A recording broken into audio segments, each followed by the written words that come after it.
اللہ تعالیٰ نے مسلمانوں پر رحم فرمایا اور ایک طویل جدوجہد کے بعد ایک الگ ریاست اللہ تعالیٰ نے ہمیں عطا فرمائی۔ اس نعمت عظمیٰ پر ہم اللہ تعالیٰ کے شکر گزار ہیں، کیونکہ آزاد ریاست، آزادی، امن اور سکون یہ اللہ تعالیٰ کی نعمتوں میں بہت بڑی نعمت ہے۔ اگر اس نعمت کا احساس آپ کرنا چاہتے ہیں، آپ یہ جاننا چاہتے ہیں کہ یہ نعمت کتنی بڑی ہے، کتنی قیمتی نعمت ہے، تو پھر دیکھیے مقبوضہ کشمیر کے مسلمانوں کو، فلسطین میں کٹتے ہوئے لوگوں کو، گرتے ہوئے اور مسمار ہوتے ہوئے گھروں کو، اور برما کے مسلمانوں کو جنہیں چاقوؤں کے ساتھ، چھریوں کے ساتھ، کلہاڑیوں کے ساتھ کاٹ دیا جاتا ہے اور کوئی ان کو پوچھنے والا نہیں ہے۔ تو آزادی اللہ تعالیٰ کی بہت بڑی نعمت ہے۔ اللہ تعالیٰ نے یہ نعمت جب بنی اسرائیل کو عطا فرمائی تو اللہ تبارک و تعالیٰ نے بنی اسرائیل سے یہ بات کہی، یا بنی اسرائیل اذکروا نعمتی التی انعمت علیکم وانی فضلتکم علی العالمین۔ اے اولاد یعقوب، بنی اسرائیل، میری نعمتوں کو یاد کرو، میری شکر گزاری کرو۔ وہ نعمت کیا ہے؟ وَإِذْ أَنْجَيْنَاكُمْ، اور ایک مقام پہ فرمایا وَإِذْ نَجَّيْنَاكُمْ مِنْ آلِ فِرْعَوْنَ يَسُومُونَكُمْ سُوءَ الْعَذَابِ يُذَبِّحُونَ أَبْنَاءَكُمْ وَيَسْتَحْيُونَ نِسَاءَكُمْ وَفِي ذَلِكُمْ بَلَاءٌ مِّن رَبِّكُمْ عَظِيمٌ۔ اللہ فرماتا ہے اس وقت کو یاد کرو جب تم غلام تھے آل فرعون کے، اس غلامی سے ہم نے تمہیں نجات دی۔ غلامی بھی کیسی؟ یذبحون ابناءکم، وہ تمہارے بیٹوں کو ذبح کرتے تھے، ویستحیون نساءکم، اور تمہاری بچیوں کو زندہ رکھتے تھے، وفی ذلکم بلاء من ربکم عظیم، اور اس میں تمہاری بہت بڑی آزمائش تھی۔ آپ ذرا تصوراتی دنیا میں جائیں، اللہ نہ کرے ہم میں سے کسی کا کوئی بچہ اغوا ہو جاتا ہے، وہ اپنی ساری جمع پونجی دے دیتا ہے کہ میرا بچہ مجھے مل جائے، میری بیٹی، میرا بیٹا مجھے مل جائے۔ اور وہ سین، وہ منظر کیا ہوگا کہ جب ان کے ہاتھوں سے ان کی بیٹیوں کو چھین کر لے جاتے ہوں گے اور اپنی غلام، اپنی لونڈیاں بناتے ہوں گے، وہ منظر کتنا اذیت ناک ہوگا۔ ذرا ہم جب اپنے حالات کو دیکھتے ہیں کہ ہمارا بچہ اگر بیمار ہو جائے تو ایک ڈاکٹر سے اگر شفا نہیں مل رہی تو ہم دوسرے کے پاس جاتے ہیں، اگر اس کی دوائی اثر نہیں کر رہی تو تیسرے کے پاس جاتے ہیں، ایک ہسپتال کیا، دوسرا، تیسرا، جہاں کوئی بتاتے ہیں وہاں پہنچ جاتے ہیں، ایک ٹانگ پہ کھڑے ہو جاتے ہیں کہ ہمارا بچہ ٹھیک ہو جائے۔ ذرا اس وقت کا تصور انسان کرے کہ جب اس باپ کے سامنے اس کے بیٹے کو ذبح کیا جا رہا ہوگا تو اس پہ کیا بیت رہی ہوگی، اس ماں پر کیا بیت رہی ہوگی کہ جس کی آنکھوں کے سامنے، کہ جس نے 9 ماہ تک اس کو پیٹ میں رکھا، مشقتیں اٹھائی اور مشقتوں کے بعد اس کو دنیا میں لائی، اس کی آنکھوں کے سامنے اس کے بیٹے کو ذبح کر دیا جاتا ہے۔ یہ آزادی کی نعمت ہے کہ آج ہم اپنے گھروں میں آزاد ہیں، خوشحال ہیں، اپنے بچوں میں خوش ہیں، سکون کی نیند سوتے ہیں، کوئی ڈر نہیں ہے، کوئی خوف نہیں۔ یہ بہت بڑی اللہ کی نعمت ہے۔ جب آزادی کی نعمت اللہ نے عطا فرمائی ہے تو اس نعمت پر اللہ تعالیٰ کی شکر گزاری ہمیں کرنی چاہیے۔ اللہ تعالیٰ ارشاد فرماتے ہیں لَإِن شَكَرْتُمْ لَأَزِيدَنَّكُمْ وَلَإِن كَفَرْتُمْ إِنَّ عَذَابِي لَشَدِيدٌ۔ میری نعمتوں کی شکر گزاری کرتے رہو گے تو نعمتیں دوام پائیں گی، نعمتیں ہمیشہ رہیں گی، اور اگر نہ شکری کی تو نعمتیں چھین لوں گا، ذلت اور رسوائی تمہارا مقدر بنا دوں گا۔ تو شکر گزاری کیسے ہے؟ شکر گزاری دو طرح سے، ایک ہے زبان سے شکر ادا کرنا، اور ایک ہے اپنے عمل سے ثابت کرنا، اپنے عمل سے شکر ادا کرنا۔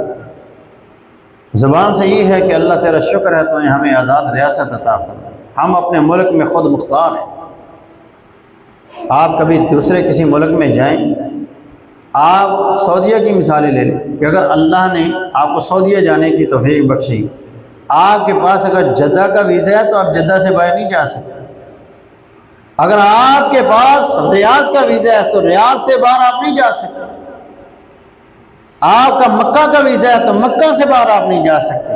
یہ اپنے ملک کی اہمیت ہے، آزاد ریاست کی یہ اہمیت ہے کہ جب ہم اپنے ملک میں ہیں تو ہم پنجاب میں رہیں، سندھ میں رہیں، بلوچستان میں رہیں، KPK میں رہیں اور سندھ میں رہیں، جہاں بھی جائیں کوئی ہمیں پوچھنے والا نہیں، اور وہاں آپ باہر نکلیں گے آپ کو پکڑ کے جیل دے دیں یا آپ کا خروج لگا کے آپ کو واپس دیں۔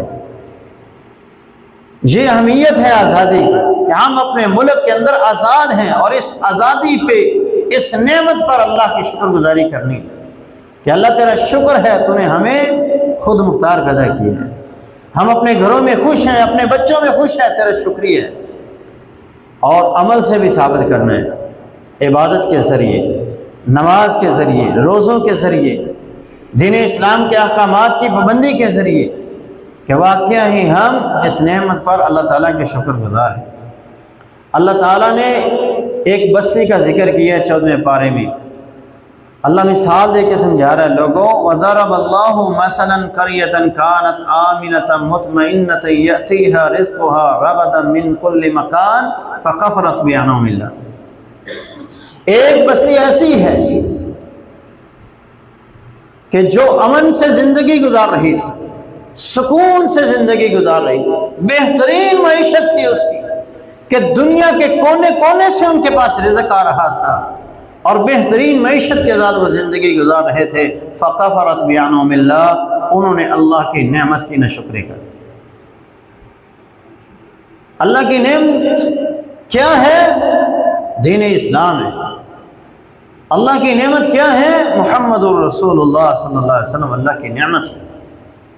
انہوں نے اسلام کو جھٹلایا، اللہ نے ان پر بھوک کو مسلط کر دیا، اللہ نے ان پر خوف کو مسلط کر دیا۔ بھوک کیسے کہ ایسا قحط مکہ کے اوپر آیا کہ بھوک کی وجہ سے انہیں ہر طرف دھواں ہی دھواں نظر آتا، اوثان خطا ہونے لگے ان کے۔ پھر وہ محمد رسول اللہ صلی اللہ علیہ وسلم کے پاس آئے اور دعا کا کہا، رسول اللہ نے دعا فرمائی صلی اللہ علیہ وسلم، تو اللہ نے اس قحط کے عذاب کو ختم فرمایا۔ تو اس مکہ کی بستی نے، مکہ کے رہنے والوں نے اللہ کے دین اسلام کو ٹھکرا دیا، اللہ کے نبی محمد الرسول اللہ صلی اللہ علیہ وسلم کی نبوت اور رسالت کا انہوں نے انکار کر دیا، تو اللہ نے ان پہ بھوک اور خوف کا عذاب مسلط فرما دیا۔ اللہ کی نعمت اسلام ہے۔ اللہ فرماتا ہے الیوم اکملت لکم دینکم واتممت علیکم نعمتی، کہ میں نے تمہارے لیے دین کو مکمل کر دیا اور تمہارے لیے اپنی نعمت کو بھی مکمل کر دیا۔ نعمت کیا ہے؟ وہ اسلام ہے۔ ورضیت لکم الاسلام دینا، جو نعمت میں نے مکمل کی ہے وہ نعمت اسلام ہے۔ جب بھی کوئی قوم اللہ کے دیے ہوئے دین سے منہ موڑے گی تو آزادی کی نعمت سے محروم ہو جائے گی۔ یہ قرآن کا فیصلہ ہے، دو ٹوک فیصلہ ہے۔ غربت اس قوم کا مقدر بنے گی، وہ قوم دوسروں کی غلامی کے اندر جائے گی، وہ قوم بھکاری بن جائے گی جو قوم اللہ کے دین سے منہ موڑ لے۔ بنی اسرائیل کا اللہ نے ذکر کیا ہے، ہر قوم کا مذہب اسلام ہی تھا، لیکن ان قوموں نے دین اسلام کی جو حالت کو بگاڑ دیا تھا، تو محمد رسول اللہ صلی اللہ علیہ وسلم کے ذریعے اللہ تعالیٰ نے اسلام کو اس کی اصلی حالت کے اندر دنیا میں دوبارہ دیا۔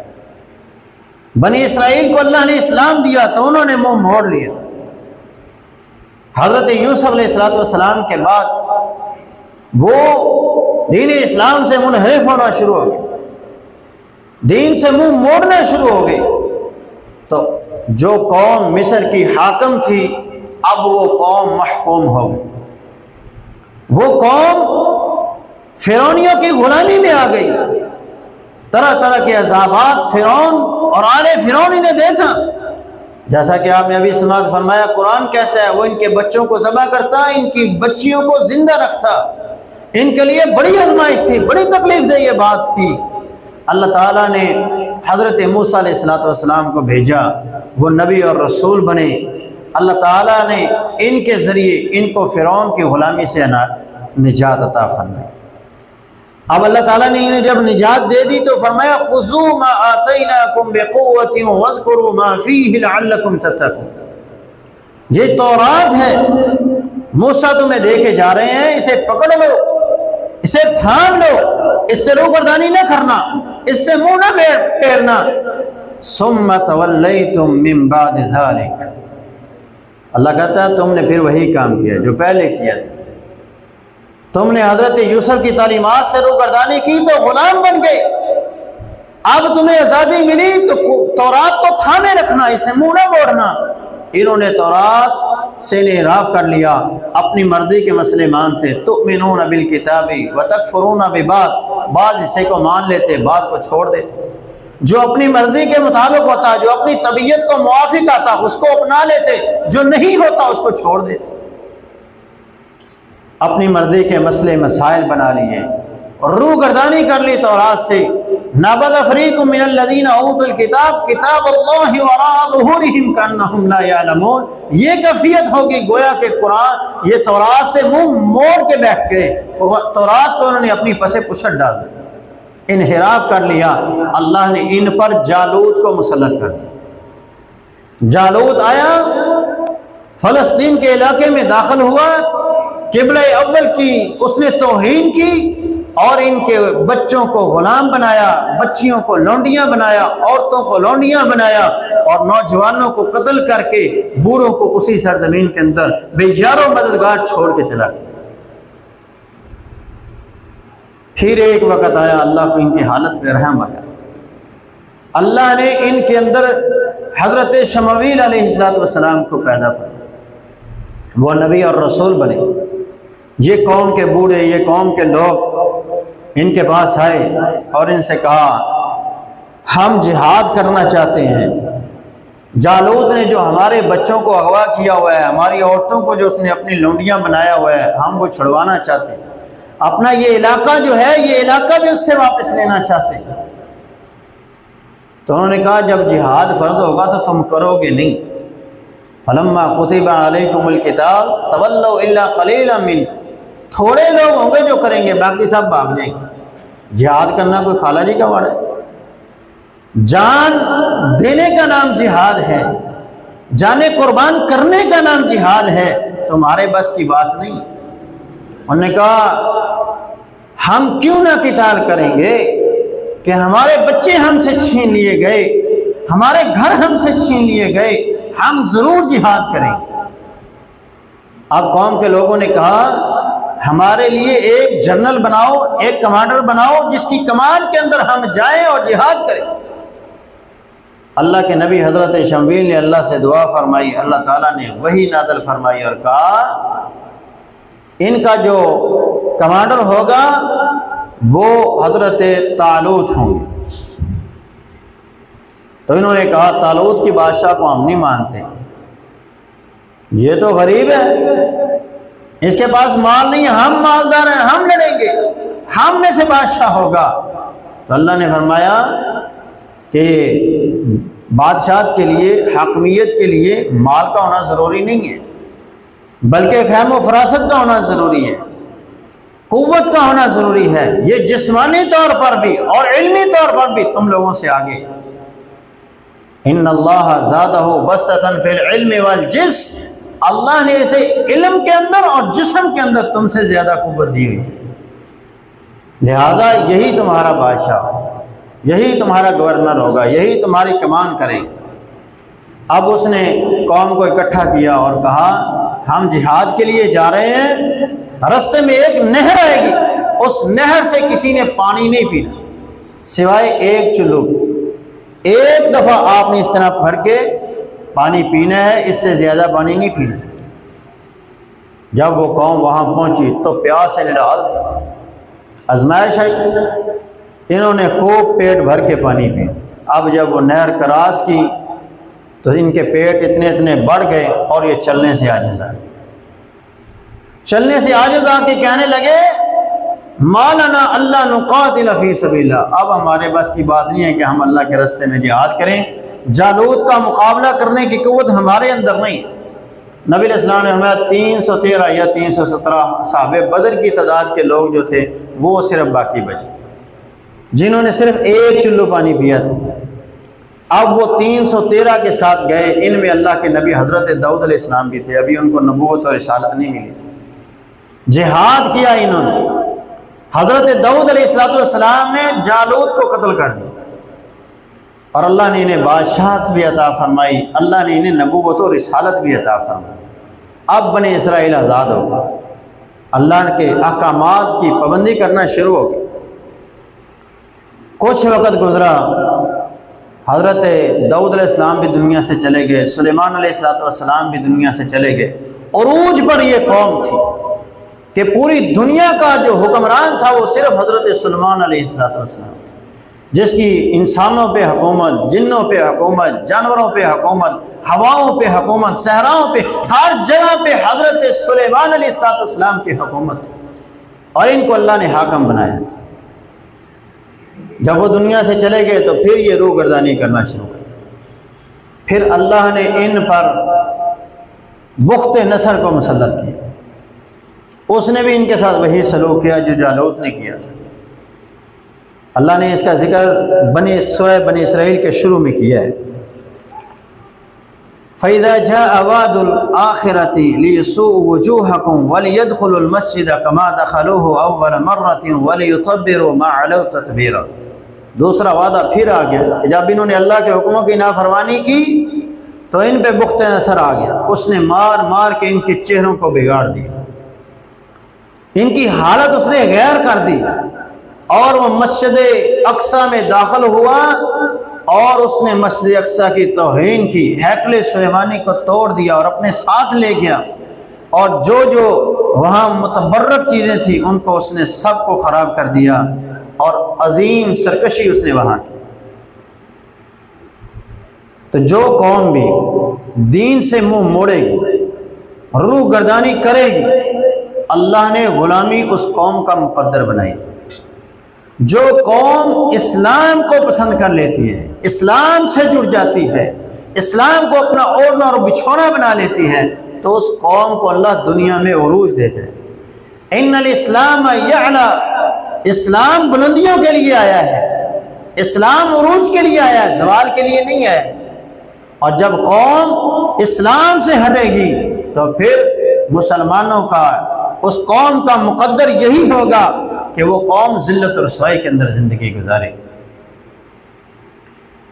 دوسری نعمت جس کے انکار پر اللہ آزادی کی نعمت کو چھین لیتا ہے، اور وہ ہے محمد الرسول اللہ صلی اللہ علیہ وسلم کی ذات اقدس۔ جب کوئی قوم رسول اللہ صلی اللہ علیہ وسلم کی تعلیمات سے منہ موڑے گی تو اللہ اس قوم کا مقدر غلامی بنا دیتا ہے۔ اللہ نے قرآن مجید میں ذکر کیا ہے سابقہ قوموں کا ذکر کرتے ہوئے، فَعَصَوْا رَسُولَ رَبِّهِمْ فَأَخَذَهُمْ أَخْذَةً رَابِيَةً، انہوں نے اپنے رب کے پیغمبروں کی نافرمانی کی تو اللہ نے انہیں بڑا سخت پکڑا۔ اللہ کا پکڑنا کیسا تھا؟ فَهَلْ تَرَىٰ لَهُم مِّن بَاقِيَةٍ، اللہ کہتے ہیں اتنی اتنی طاقتور قومیں، اتنا اتنا ان کا نام تھا، آج بھی ان کی تاریخ جو تعمیرات ہیں وہ آج بھی قائم اور دائم ہیں۔ اہرام مصر اور اس طرح کی جو جتنی چیزیں ہیں، جب انہیں آج کے انجینئر دیکھتے ہیں تو وہ کہتے ہیں اتنے اتنے بڑے پتھر ان انسانوں نے یہاں رکھے کیسے ہیں؟ یہ تو کرینوں سے رکھنے مشکل ہیں، تو انہوں نے کیسے رکھے ہوں گے؟ تو اس قدر طاقتور قومیں تھیں۔ اللہ فرماتا ہے ان میں سے آج تمہیں کوئی نظر نہیں آتا، کیونکہ وہ میری پکڑ کا شکار ہو۔ اور پکڑ کیوں آئی؟ فَعَصَوْا رَسُولَ رَبِّهِمْ، انہوں نے اپنے پیغمبروں کی نافرمانی کی، انہوں نے اپنے رسولوں کی نافرمانی کی تھی۔ اور رسول اللہ صلی اللہ علیہ وسلم کی ذات تو وہ اللہ کی نعمت ہے کہ اللہ نے انسان کو بے شمار نعمتیں دی ہیں، مگر کسی نعمت پہ یہ نہیں کہا کہ میں نے تمہارے اوپر احسان کیا۔ بے شمار نعمتیں ہیں، آنکھیں نعمت، کان نعمت، دماغ نعمت، ہاتھ نعمت، پاؤں نعمت، زمین نعمت، آسمان نعمت، پانی نعمت، ایک ایک نعمت اللہ نے عطا فرمائی، لیکن اللہ نے یہ نہیں کہا کہ میں نے تمہارے اوپر احسان کیا۔ لیکن جب باری آئی محمد رسول اللہ صلی اللہ علیہ وسلم کی تو اللہ نے فرمایا لَقَدْ مَنَّ اللَّهُ عَلَى الْمُؤْمِنِينَ، اللہ نے مومنوں پہ احسان کیا ہے کہ جب ان کے اندر اللہ نے اپنا پیغمبر اور رسول مبعوث کیا ہے۔ تو جب کوئی قوم رسول کی نافرمانی کرتی ہے تو اللہ اس قوم کا مقدر بھوک بنا دیتا ہے، اس قوم کا مقدر خوف بنا دیتا ہے، پھر وہ ہمیشہ ڈرتی ہے، وہ بم مارے گا، وہ مارے گا، وہ مارے گا، ہر چیز، ہر ملک سے، ہر دشمن سے ڈر رہی ہوتی ہے۔ تو اللہ تعالیٰ کی نعمتوں کی قدر کرنی چاہیے، اور یہ آزادی کی نعمت تب تک باقی ہے جب تک ہم دین کے تابع ہیں، جب تک ہم محمد الرسول اللہ صلی اللہ علیہ وسلم کی تعلیمات کے تابع۔ 14 اگست 1947 سے قبل مسلمانوں کو یہ شعور دیا گیا کہ مسلمان اور ہندو یہ دو الگ قومیں ہیں، ان کے نظریات اور ہیں، ان کے نظریات اور ہیں، یہ بھائی نہیں ہیں۔ مسلمان مسلمان کا بھائی ہے، کافر کافر کا دوست ہے، کافر کا بھائی ہے، مسلمان کا نہیں ہو سکتا۔ اس وقت پاکستان کی تحریک عروج پر تھی، مسلمان اس جذبے کے ساتھ لگے ہوئے تھے کہ ہم اپنی الگ ریاست حاصل کریں گے، اور ہندوؤں کی یہ کوشش تھی کہ مسلمان ہمارے ساتھ رہیں، اور ان کے بہکاوے کے اندر کچھ مسلمان گروہ بھی آ گئے جنہوں نے پاکستان کی مخالفت کی اور پاکستان میں آنے کو ناپسند کیا، اور وہیں پہ وہ رہ گئے۔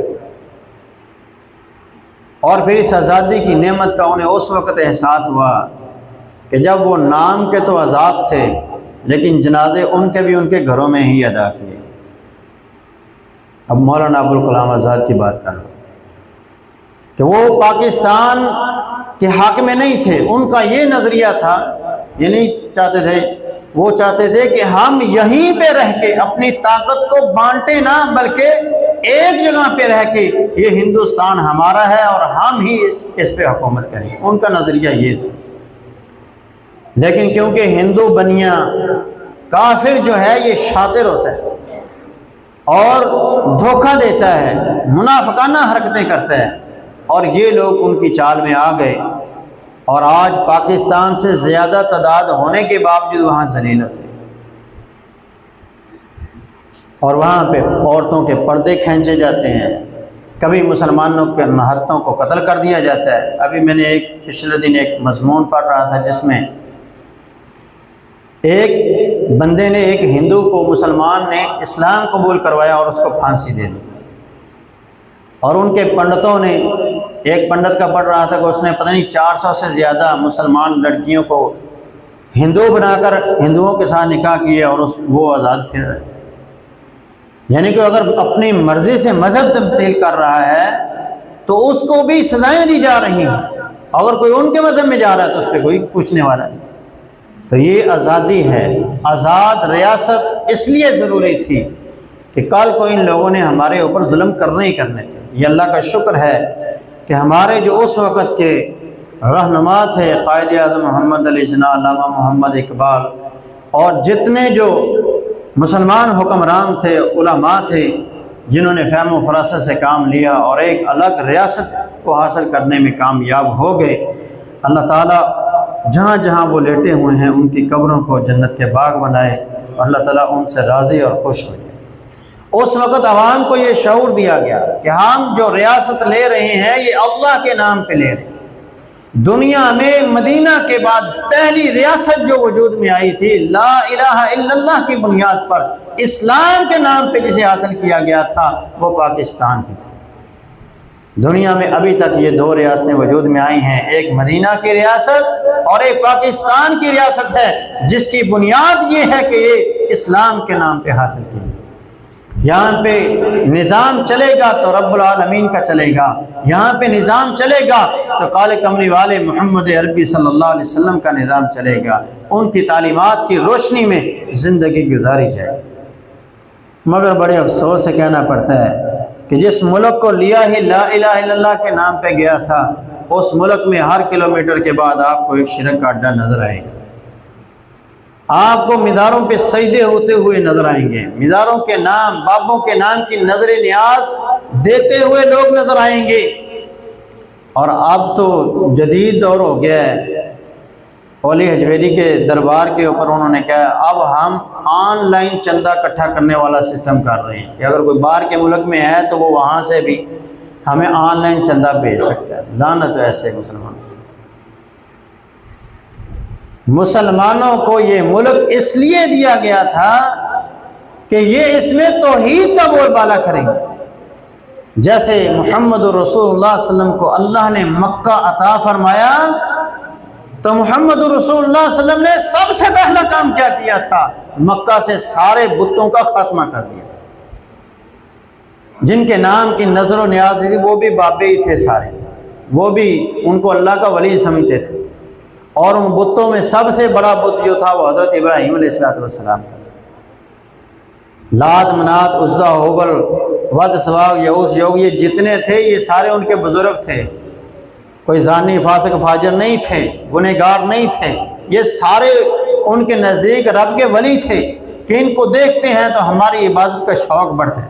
پھر بعد والی قوموں نے ان کے نام کے نظر و نیاز دینا شروع ہو۔ شرک اسی طرح صلاحیت کرتا ہے، آج کوئی دربار پہ دیتا ہے تو بعد میں آنے والا وہ سجدہ کرے گا، رکوع کرے گا، وہ چاٹے گا، وہ طواف کرے گا، سارے کام کرے گا۔ شرک کے اڈے تو بند ہونے چاہیے تھے۔ یہ ملک اللہ کے لیے لیا گیا تھا، اسلام کے لیے لیا گیا تھا۔ اسلام کہتا ہے کعبے خانوں کو ختم کر دیا جائے، جوئے خانوں کو ختم کر دیا جائے، اور گورنمنٹ پرمٹ دیتی۔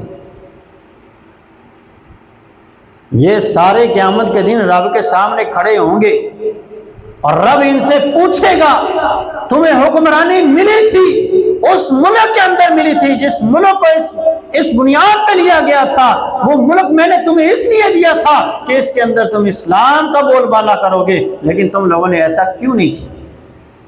سوچ لے ہر حکمران کہ اسے رب کے سامنے جانا ہے اور ان تمام چیزوں کا حساب دینا ہے۔ ایسے ایسے بدبخت ہیں حکومتوں کے اندر جو یہ بات کہتے تھے اور کہتے ہیں اور کہتے رہیں گے، اسلام کو اس چیز سے کوئی فرق نہیں پڑتا۔ وہ کہتے ہیں اسلام آباد کی خوبصورتی اس کے اندر ہے کہ فیصل مسجد کو ختم کر دیا۔ پھر ایک حکم آتا ہے کہ 50 اسلام آباد کی مساجد کو گرا دیا جائے۔ یہ رستوں میں آتی ہیں اور باہر سے آنے والے ہمارے مہمان دل میں اکتاڑ محسوس کرتے ہیں۔ یہ ملک ہے جسے لا الہ الا اللہ کے نام پہ حاصل کیا گیا، اور یہ نظریات ہے اس ملک کے حکمرانوں کی۔ اس ملک کو جس میں لا الہ الا اللہ کی بنیاد پہ حاصل کیا گیا تھا، اس میں مساجد بنانا جرم ہے۔ آپ ایک مسجد اگر بنانا چاہتے ہیں این او سی کے بغیر آپ بنانے میں کامیاب ہو گئے تو ہو گئے، اگر آپ این او سی لینا چلے گئے تو آپ کو مسجد نہیں بنانے دیں گے۔ یہ حال ہے اس ملک کے حکمرانوں کا۔ اور پھر اس سے بڑھ کے مساجد کے لیے کچھ نہیں ہے، مدارس کے لیے کچھ نہیں ہے، دین کے لیے کچھ نہیں ہے۔ اس ملک کے اندر مندروں کی تعمیرات کے لیے فنڈ دیا جاتا ہے، چرچ کی تعمیرات کے لیے فنڈ دیا جاتا ہے، گردواروں کی تعمیروں کے لیے انہیں فنڈ دیا جاتا ہے۔ کرتارپور دیکھ لیں، اس کے علاوہ جتنے آپ سیالکوٹ کے اندر جتنے مندر ہیں آپ ان کو دیکھ لیں، سب کو رینویشن کیا گیا اور گورنمنٹ کے خرچوں پہ کیا گیا۔ اور مساجد کے بارے میں آتا ہے یہ رستے میں آگے گرا دو اس کو، بس ختم، اور کچھ دیتے بھی نہیں۔ یہ تو ہندوؤں والا حال ہو گیا نا کہ انہوں نے کہا مسجدوں کو گراؤ، یہاں سے گراؤ، آپ جہاں مرضی لے لیں۔ وہ تو پھر کہتے ہیں وہاں بنا لو، بابری مسجد انہوں نے گرائی ہے تو وہ کہتے ہیں وہاں بنا لو دوسری جگہ پہ، ہم دیتے ہیں جگہ۔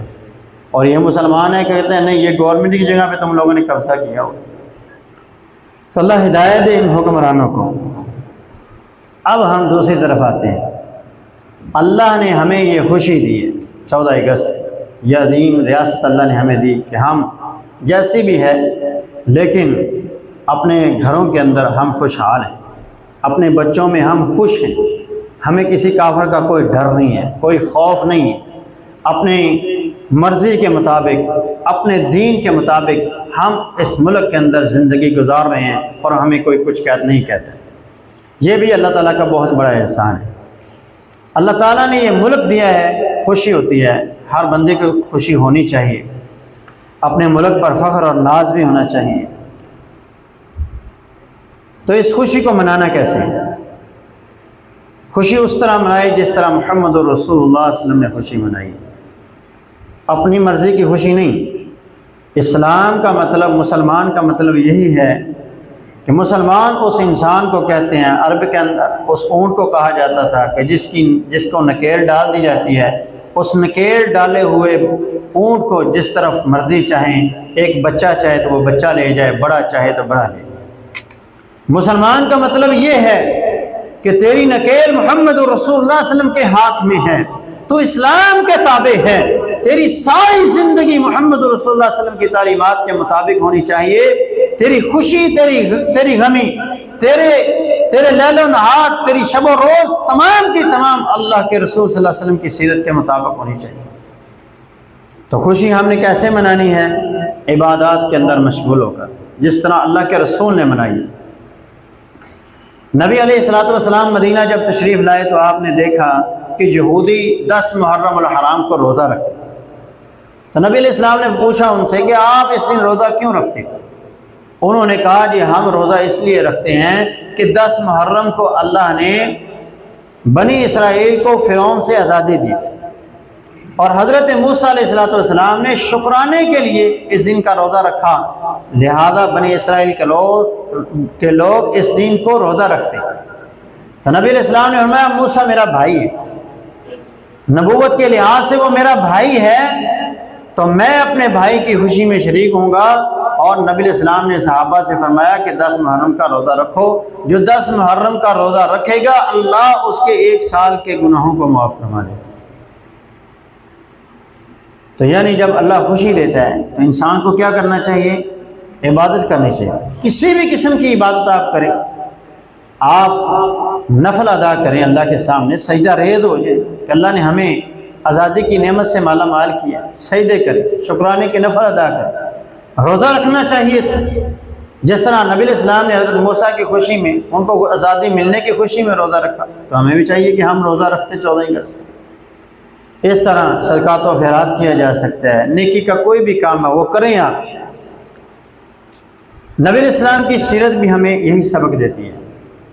آپ کی حدیث ہے، آپ نے ارشاد صحابہ کہتے ہیں اذا جاءہ امر یسرہ خر للہ ساجدا۔ نبی علیہ السلام کے پاس جب بھی کوئی خوشی کی خبر آتی، خوشی والا معاملہ آتا، تو آپ اللہ کے سامنے سجدہ ریز ہو جاتے۔ تو اس سے بڑی خوشی اور کیا ہوگی کہ اللہ نے ہمیں آزاد ریاست عطا فرمائی اور اپنے ملک کے اندر خوشحال ہیں۔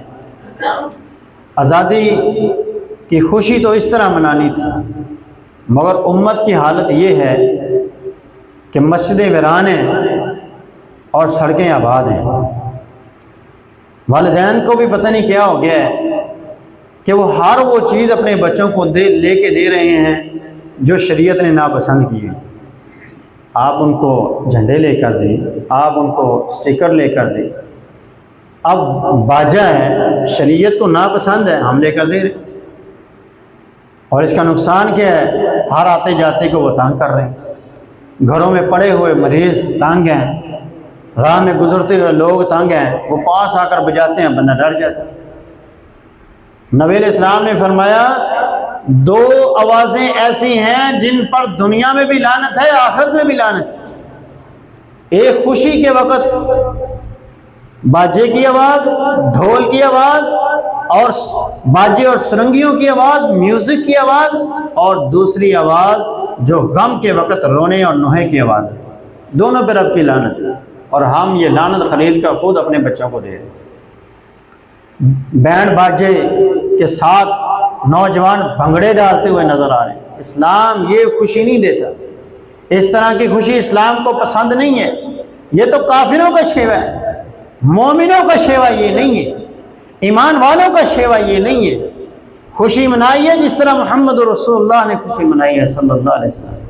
اللہ کے حبیب صلی اللہ علیہ وسلم مکے کی حیثیت سے، مکے میں فاتح کی حیثیت سے داخل ہو رہے ہیں۔ حالت کیا ہے؟ اونٹ پہ سوار ہیں محمد رسول اللہ صلی اللہ علیہ وسلم، اور اپنے سر کو جھکایا ہوا ہے اور حمد اور ترانے گا رہے ہیں۔ الحمدللہ الذی انجز وعدہ ونصر عبدہ وہدم الاحزاب وحدہ۔ تمام تعریفیں اس رب کی ہیں کہ جس رب نے اپنے بندے کے ساتھ جو وعدہ کیا تھا وہ سچا کیا، اور تمام ان لشکروں کو شکست دے کر اللہ نے اپنے بندے کو فاتح کی حیثیت سے وہاں داخل فرمایا جہاں سے اس پہ ظلم و ستم کر کے اس کو نکال دیا گیا تھا۔ یہ اللہ کا فضل نہیں ہے کہ سارے کافروں سے اللہ نے مسلمانوں کو یہ چھوٹی سی ریاست پاکستان عطا فرمائی۔ حکومت برطانیہ ہندو ملے ہوئے تھے، اس کے باوجود اللہ نے مسلمانوں کو وہاں سے نکال کے اپنی ایک ریاست عطا فرمائی۔ تو اس بات پہ اللہ کا شکر ادا کرنا ہے۔ یہ بینڈ باجے اور بھنگڑے اور میوزک نہیں، اسلام نے جو خوشی کا تصور دیا وہ یہی ہے۔ اسلام نے سورہ فتح میں اللہ تعالیٰ نے خوشی منانے کا تصور جو نقشہ کھینچا وہ کیا ہے؟ کافروں نے جب یہ منظر دیکھا تو وہ مسلمان ہونا شروع ہو گئے تھے۔ کیا منظر تھا؟ قرآن کہتا ہے محمد الرسول اللہ والذین معہ اشداء علی الکفار رحماء بینہم تراہم رکعا سجدا یبتغون فضلا من اللہ ورضوانا سیماہم فی وجوہہم من آثار السجود۔ محمد رسول اللہ کے ساتھیوں کو دیکھو گے تو رکوع میں دیکھو گے، سجدے میں دیکھو گے، یہ فاتح کی حیثیت سے داخل ہوئے، اور یہ بیت اللہ میں داخل ہونے کے بعد کوئی قیام میں کھڑا ہے، کوئی سجدے میں ہے، کوئی رکوع میں ہے۔ یہ منظر دیکھا کافروں نے تو انہوں نے کہا جب ہم فتح کرتے تھے کسی علاقے کو تو ہم تو شباب و کباب کی مجلسیں قائم کرتے تھے، یہ کیسے لوگ ہیں جو اللہ کے سامنے سجدہ ریز ہوئے ہوئے؟ کوئی تکبر نہیں ہے، کوئی غرور نہیں ہے ان کے اندر، عجز و انکساری کر رہے ہیں، اللہ کے سامنے رو رہے ہیں، گر گڑا رہے ہیں۔ اللہ نے مسلمانوں کو قبلہ اول حضرت عمر رضی اللہ عنہ کے دور میں بغیر کسی لڑائی کے فتح عطا فرمایا۔ جب رب نے فلسطین مسلمانوں کو، تو امیر المؤمنین وہاں جب پہنچے تو آپ نے فرمایا اینا بلال، بلال کہاں ہے؟ بلال کو لایا جائے۔ آج محمد الرسول اللہ صلی اللہ علیہ وسلم کی کہ پاک مکی دور کو دہرا دیا جائے کہ جب میرے محبوب نے مکہ فتح کیا تھا تو اس وقت آپ نے کیا کیا تھا؟ آپ نے بلال سے کہا ہے بلال آج بیت اللہ کی چھت پہ چڑھ جاؤ، جس آہد کے کہنے پر تجھے ماریں پڑتی تھی، آج اسی آہد کی آواز کو بلند کرو اور بیت اللہ کی چھت پر چڑھ جاؤ، یہ حق تمہارا ہے۔ فرمایا اللہ نے قبلہ اول عطا فرمایا ہے، آج اس کا حق بھی بلال کا ہے کہ بلال یہاں اذان دے، اور رسول اللہ صلی اللہ علیہ وسلم کے اس دور کی یاد کو تازہ کیا گیا۔ تو خوشی منانے کا تصور تو یہ ہے کہ آپ مساجد میں آئیں، آپ اللہ کے سامنے سجدہ ریز ہو جائیں، آپ شکرانے کے روزے رکھیں، نوافل ادا کریں، قرآن پڑھیں، اپنے گھروں میں پڑھیں، اور خوش ہوں کہ اللہ نے ہمیں یہ نعمت عطا فرمائی۔ سیدنا ابو درداء رضی اللہ عنہ نے نصیحت فرمائی تھی جب قبرص مسلمانوں نے فتح کیا، قبرص فتح ہوا، مسلمان خوشی سے جھوم رہے ہیں، اللہ نے آج بہت عظیم فتح عطا فرمائی ہے، اور ابو درداء رضی اللہ عنہ کو دیکھا گیا کہ وہ ایک کونے میں لگ کے رو رہے ہیں، تو کسی نے آ کے کہا اے ابو درداء رو کیوں رہے ہو؟ فرمایا ان لوگوں کی حالت کو دیکھ کے رو رہا ہوں، ان کے بھی اپنے حکمران ہوا کرتے تھے، یہ آزادی کی زندگی جیا کرتے تھے، کوئی ان کو پوچھنے والا نہیں تھا، اپنی مرضی کے مالک تھے، لیکن انہوں نے اللہ اور اس کے رسول کی حکموں کی نافرمانی کی۔ آج وقت یہ ہے کہ یہ غلام ہے اور ہم ان کے اوپر حاکم بنے ہوئے ہیں، یہ محکوم بن چکے ہیں۔ آج یہ ہمارے رحم و کرم پہ ہیں، ہم ان کے ساتھ جو چاہے سلوک کریں۔ مجھے ڈر ہے کہیں وہ وقت نہ آ جائے کہ جو ان لوگوں نے کیا اگر ہم وہ کریں گے تو ہماری بھی یہی حالت ہوگی۔ تو اللہ سے یہ دعا ہے کہ اللہ ملک پاکستان کی حفاظت فرمائے، اللہ تعالیٰ ہمیں اس ملک کے ساتھ مخلص اور ہمیں وہ مخلص حکمران عطا فرمائے جو اس ملک کے ساتھ مخلص ہوں۔ اللہ تعالیٰ ملک پاکستان کی حفاظت فرمائے، اندرونی بیرونی ہر دشمن سے اللہ میرے ملک کی حفاظت فرمائے۔ اللہ تعالیٰ اس ملک کو دن دگنی رات چگنی ترقی عطا فرمائے۔ اللہ تعالیٰ حاسدین کے حسد سے، شریروں کی شرارتوں سے، اور اللہ تعالیٰ اس ملک کو ہر دشمن کی نظر سے محفوظ فرمائے۔ اقول قولی ھذا استغفر اللہ علیہ ولکم۔